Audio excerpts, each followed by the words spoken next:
Good afternoon, Governor Holcomb, Lieutenant Governor Crouch, Mr. Bortner, Mr. Seifert, Senator Glick, Representative Everhart, Senator Bray, Senator Bassler, Representative Heaton, and all the residents of Indiana.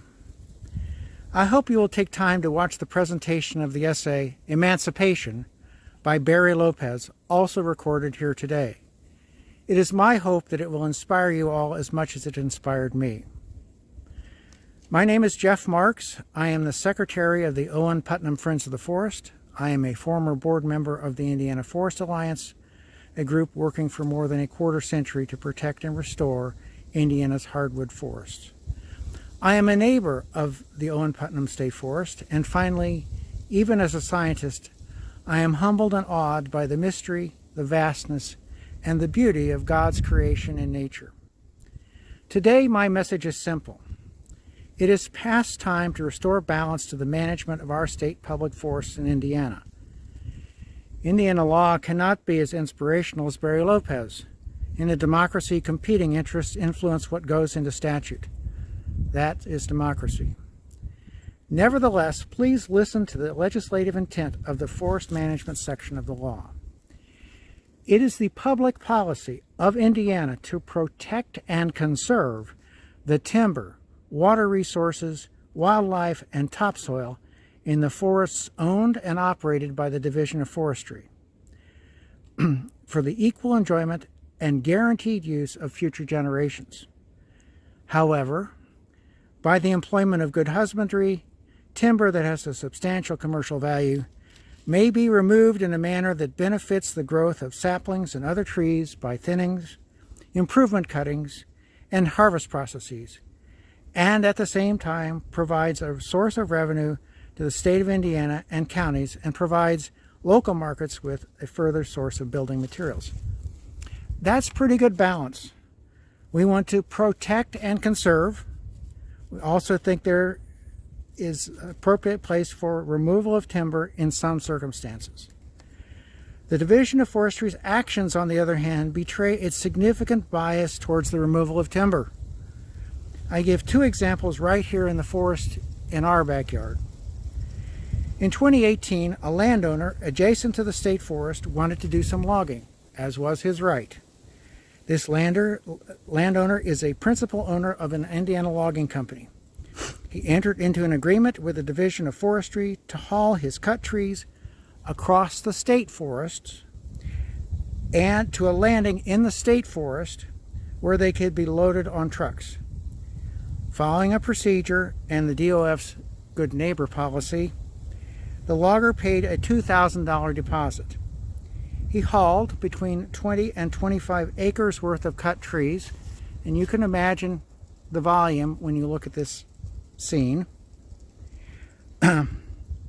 across the trail using a 25-ton piece of equipment. The 25 tons was the unloaded weight of the equipment. After a review and a little bit of remedial work on the part of the logger, he got his $2,000 deposit back. In my opinion, that is going above and beyond the second part of the intent, that the removal of timber support. You should note that we are sitting in that tract that was once part of private land because in 2021, that person sold the land to the state of Indiana. Through a legal process, this is now proudly your land, as is now part of the Owen Putnam State Forest. On the other hand, listen to what people wanting to protect and conserve go through. On May 7th, Owen Putnam Friends of the Forest intends to do a wildflower hike. We had to pay a $25 application fee and a non-refundable $10 impact fee. And the forester told us that he would assess the area after the hike to see if there were more damage and might ask for more money. I don't know for sure whether he was joking, but I've heard it before from another forester. Now think about this. 25 acres of trees across the state forest skid trails. No net charge. Not even an application fee. 15 or 20 people on a 3-hour hike $10 non-refundable impact fee, and they worry we're going to do more damage? For goodness sake, the hike is a wildflower hike. You know, for the enjoyment of all. An example of removal of timber and logging is okay. Everything else, we're pretty suspicious. Skeptics may say, this is an isolated incident. Actually not. I have lots of documentation on this, and I practice with respect to removal of timber. Now, on the protect and conserve side, since 2018, we have had more than a half dozen hikes, and each time we've paid the $25 application fee and the $10 impact fee. Folks, it's not about the money. It's about the fact that the DOF prizes removal of timber over protect and conserve. The second example is the current situation at Rattlesnake Campground. They are proposing to log in this area. Clearly, people are enjoying the forest and have been for years, protecting and conserving. But no, the Division of Forestry is going to come into the area and log it. We acknowledge that they're not going into the campground per se, but arguments like, it's not that bad, or we must do it for the health of the forest, or we're thinning out undesirable species, are at best exaggerations to justify their need to prioritize removal over protect and conserve. Nature may not optimize what man wants, but it is pretty good at maintaining itself. By the way, does God think that pines, beeches, maples, and poplars are any less deserving than oaks? I don't think so. Again, protect and conserve takes a back seat to removal of timber. I'm not against logging.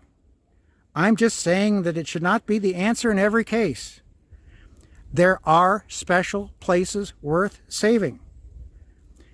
This is another example of how the Division of Forestry is sadly and systematically biased toward removal in every case. Protect and conserve, not so much. These are just two examples in the forest in my backyard where the Division of Forestry has acted in a manner that does not reflect the balance described in the enabling statute. I urge all residents and policymakers to bring the Division of Forestry back into line with its compliance with the legislative intent of the law.